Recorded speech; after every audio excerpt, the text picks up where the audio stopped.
오늘은 고난주간 특별 새벽기도의 셋째 날입니다. 오늘은 빌라도의 갈등이라는 제목을 함께 말씀을 나누고자 합니다. 성경에서 가장 어리석은 인물을 꼽으라고 한다면 우리는 본디오 빌라도를 생각해 볼 수 있습니다. 사도신경에 나오는 고백 속에 빌라도는 예수를 십자가에 못 박은 자로 기록되고 있습니다. 오늘 우리는 빌라도의 갈등의 그 과정을 함께 생각해 보면서 오늘 사는 우리에게 어떤 교훈을 주고 있는지를 함께 생각해 보고자 합니다. 우리가 먼저 빌라도를 이해하기 위해서는 그가 처한 상황을 좀 살펴볼 필요가 있는 것 같습니다. 본디오 빌라도는 주 26년에서 36년까지 유대 지방의 로마 총독으로 다섯 번째 로마 총독으로 있었던 사람입니다. 역사가의 기록에 따르면 빌라도는 초기에는 강력한 힘을 가지고 이스라엘을 통치하였습니다. 그러나 예수님의 재판이 있었던 그 시점에 빌라도는 정치적으로 매우 위태로운 상황이었습니다. 그의 후견이었던 세야누스가 로마에서 반역대로 황제에게 처형당하였습니다. 빌라도의 뒷배가 사라지자 빌라도는 황제의 눈치를 더 많이 살펴야만 했습니다. 그래서 자신이 통치하는 이스라엘의 어떠한 충돌이나 문제도 발생해서는 안 되는 상황이 되는 것입니다. 그래서 양심의 판단으로는 예수가 죄가 없음을 너무나 잘 알고 있음에도 불구하고 그를 석방하지 못했던 것은 우리들의 요구를 들어주지 않았을 때 밀란이나 소요가 날까 하는 두려움이 있었기 때문입니다. 그래서 빌라도는 먼저 양심에 따라 예수를 놓아주려고 여러 가지 방법들을 생각하는데요. 첫 번째로는 전례에 대해서 생각하고 있습니다. 39절에 보니까요. 6월절이면 내가 너에게 한 사람을 놓아주는 전례가 있으니 라고 이야기하고 있습니다. 6월절 특사 제도를 이 빌라도가 이용해 보고자 했던 것입니다. 어쩌면 이것이 바로 빌라도의 갈등의 첫 번째 징표인지도 모르겠습니다. 그냥 정직하게 무죄를 선언하면 됩니다. 그러나 그렇게 하지 못합니다. 유대 지도자들의 반발이 두렵고 또 이 소란으로 인하여서 로마 황제에게까지 보고될까봐 그것이 두렵기 때문입니다. 그래서 빌라도는 6월절 특사 제도라는 우회의 길을 통해서 갈등을 해결해 보려고 했습니다. 빌라도는 군중이 당연히 흉악한 바나바보다는 예수님을 선택할 것이다 라고 기대했습니다. 불과 며칠 전만 해도 예수님이 예루살렘에 입성하셨을 때 호산나를 외치던 무리들이 아니었습니까? 그러나 그 사이에 대제사장들이 군중을 선동했습니다. 그들이 외쳤습니다. 이 사람이 아니라 바나바라. 빌라도의 계획이 빗나갔습니다. 그의 우회로가 막혀버린 것입니다. 첫 번째 시도가 실패하자 빌라도는 두 번째 방법을 찾습니다. 그것은 바로 타협입니다. 19장 1절에서 3절까지 보면 그는 예수님을 채찍질에 내맡겼습니다. 당시에 채찍질이라고 하면은 그 채찍 끝에 뼈 조각 같은 것을 달아놔서 한번 때리면 살이 뜯어지고 피가 나는 그런 힘든 고통스러운 채찍질이었습니다. 40대 이상을 때리지 못하도록 법으로 규정할 만큼 고통스러운 채찍질이었습니다. 그리고 군인들로 하여금 가시 면류관을 씌우고 조롱하도록 내버려 두었습니다. 빌라도의 속셈은 이것이었습니다. 이 정도 벌을 주면 이 군중의 분노가 가라앉지 않겠는가? 피가 흥장한 그 예수님의 모습을 보여주면 더 이상 형벌을 요구하지 않겠지라는 생각이 빌라도에게 있었던 것입니다. 이것이 바로 빌라도가 선택한 타협안이었습니다. 그러나 이 타협 속에서 빌라도의 죄가 이미 시작되고 있는 것입니다. 무죄한 사람에게 채찍질을 하지 말았어야 했습니다. 타협이란 언제나 그렇게 시작되는 것 같습니다. 처음에는 작은 양보처럼 보여집니다. 이 정도는 괜찮겠지. 이 정도면 충분하겠지. 그러나 타협은 멈추지 않습니다. 작은 타협이 더 큰 타협의 문을 여는 것 아니겠습니까? 채찍질을 허용한 빌라도는 결국 십자가형에 예수님을 넘겨주는 것까지 허용하는 것 아니겠습니까? 우리의 삶도 그런 것 같습니다. 신앙의 타협은 처음에는 아주 작은 것처럼 보여집니다. 이번 한 번만. 이 정도는 괜찮겠지. 어쩔 수가 없는 상황이었어. 그러나 그 작은 타협이 쌓이면서요. 우리가 어느새 빌라도의 자리에 서 있는 것 아니겠습니까? 빌라도는 채찍에 맞고 가시관을 쓰신 예수님을 군중에 데리고 나왔습니다. 그리고 외쳤습니다. 보라, 이 사람이로다. 빌라도는 군중의 이 처참하게 된 예수님의 모습을 보고 측은히 여기기를 바랬을 것입니다. 이 정도면 됐다. 이제 그만하자는 그 반응을 기대했을 것입니다. 그러나 군중의 반응은 달랐습니다. 우리 6절 말씀 함께 읽어보도록 하겠습니다. 대제사장들과 아랫사람들이 예수를 보고 소리질러 이르되 십자가에 못 박으소서 십자가에 못 박으소서 하는지라. 빌라도가 이르되 너희가 친히 데려다가 십자가에 못 박으라. 나는 그에게서 죄를 찾지 못하였노라. 아멘. 우리들이 십자가에 못 박으소서라고 외치고 있습니다. 그만큼 고통을 주었으면 여기서 멈출 줄 알았는데 더 나아가서 십자가에 못 박으라라고 외치고 있습니다. 빌라도는 당혹스러워했을 것입니다. 그리고 이렇게 말합니다. 너희가 친히 데려가다가 십자가에 못 박으라. 나는 그에게서 죄를 찾지도 못하겠노라. 그 마음에 갈등이 있는 것을 알 수 있지만 그의 발언은 무책임한 발언입니다. 사형 집행권이 없는 유대인들에게 내가 하라, 너희들이 하라라는 이 말은 책임을 회피하는 것에 불과한 것입니다. 그때 유대인들이 말했습니다. 7절에 보니까 우리에게 법이 있으니 그 법대로 하면 그가 당연히 죽을 것은 그가 자기를 하나님의 아들이라 라고 합니다 라고 이야기하고 있습니다. 그 하나님의 아들, 스스로 하나님의 아들이다라는 그 말이 빌라도를 더 두렵게 하였습니다. 자신이 정말로 무고한 신적 존재를 죽이려고 하고 있는 것은 아닌가, 그 양심의 두려움이 더욱더 커지는 것입니다. 그래서 9절에서 10절까지를 보면은요, 두려움에 사로잡힌 빌라도는 다시 관정 안으로 들어갑니다. 그리고 예수님께 물어봅니다. 너는 어디로부터냐? 너는 어디로부터 나왔는가를 다시 질문하고 있습니다. 그러나 이 질문은 예전의 질문과는 다른 질문이죠. 예전에는 정치적인 질문이었습니다. 네가 왕이냐? 네가 무슨 죄를 지었느냐? 그러나 지금 빌라도는 그의 존재론적인 질문을 던지고 있습니다. 네가 정말 하나님의 아들이냐? 하나님으로부터 온 것이냐라고 질문하고 있습니다. 빌라도의 내면 가운데 무엇인가가 막 계속해서 갈등하고 흔들리고 있는 것입니다. 단순한 정치적인 문제를 넘어 이 사람이 보통 사람이 아닐 수도 있다라는 두려움과 경외감이 뒤섞여 있는 것입니다. 근데 예수님은요, 아무 대답도 하지 않으십니다.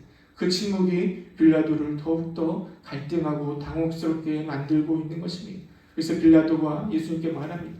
내게 말하지 아니하느냐? 내가 너를 놓을 고난도 있고 십자가에 못 박을 고난도 있는 줄을 알지 못하느냐라고 이야기합니다. 그만큼 빌라도의 갈등이 얼마나 가득 차 있는지를 우리는 잘 생각해 볼 수 있습니다. 근데 그 갈등의 순간에 유대인들이 결정적인 한마디를 던지고 있습니다. 우리 12절 말씀 함께 읽어보도록 하겠습니다. 이러함으로 빌라도가 예수를 놓으려고 힘썼으나 유대인들이 소리질러 이르되 이 사람을 놓으면 가이사의 충신이 아니니이다. 오늘 자기를 왕이라 하는 자는 가이사를 반역하는 것입니다. 여러분, 이 사람을 놓지 않으면, 놓아주면 가이사의 충신이 아니다, 로마 황제의 충신이 아니다 라고 이야기하고 있습니다. 이 한마디가 빌라도를 무너뜨렸습니다. 왜일까요? 그것이 그 빌라도에 있어서 가장 약한 부분을 이 유대인들이 정확하게 겨냥했기 때문입니다. 앞에서 말씀드렸듯이 빌라도의 후견인 세야누스가 처형된 이후에 빌라도는 정치적으로 매우 취약했습니다. 만약 유대인들이 빌라도가 반역자를 풀어줬다라고 황제에게 보고해버린다면 빌라도는 자신의 모든 것을 잃을 수도 있는 것입니다. 빌라도의 갈등이 최고조에 달했습니다. 한쪽에는 양심의 목소리가 있었습니다. 이 사람은 무죄다, 놓아줘야 된다. 다른 한쪽에서는 두려움의 목소리가 있습니다. 그를 놓아주면 너는 끝이다. 빌라도는요, 이 갈등을 해결하는 척 하나의 행동을 했습니다. 마태복음 27장 24절에 보면 이렇게 기록하고 있습니다.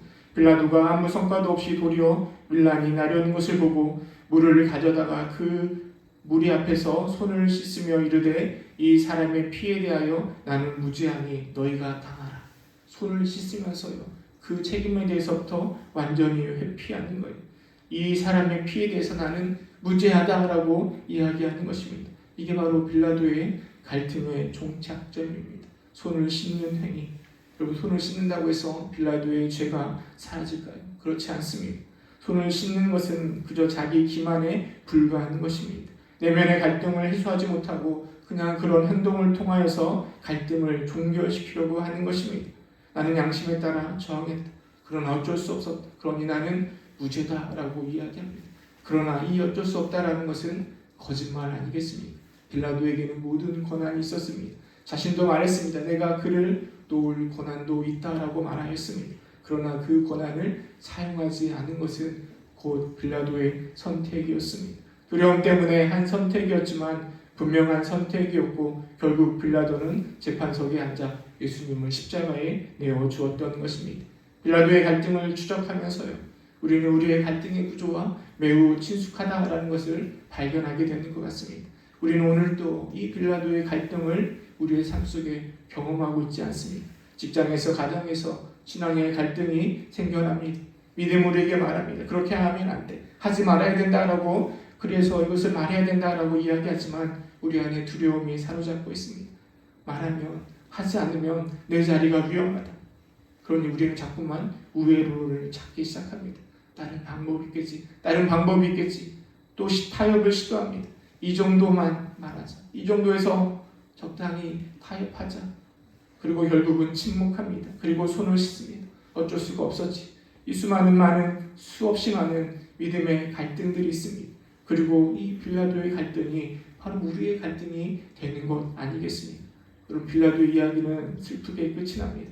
그러나 우리의 이야기는 달라야 되는 것 아니겠습니까? 빌라도처럼 손을 씻지 않으려면 우리가 어떻게 해야 될까요? 우리에게 주는 교훈 몇 가지를 생각해 보고자 합니다. 그럼 첫 번째로 우회로를 찾지 말고 정직하게 행해야 됩니다. 옳은 일을 정직하고 직접적으로 해야 되는 것이죠. 타협의 첫걸음은 언제나 이 정도는 괜찮겠지라는 생각에서 시작됩니다. 여러분, 그 생각이 들 때마다 우리는 멈춰야 하는 순간임을 기억하시기 바랍니다.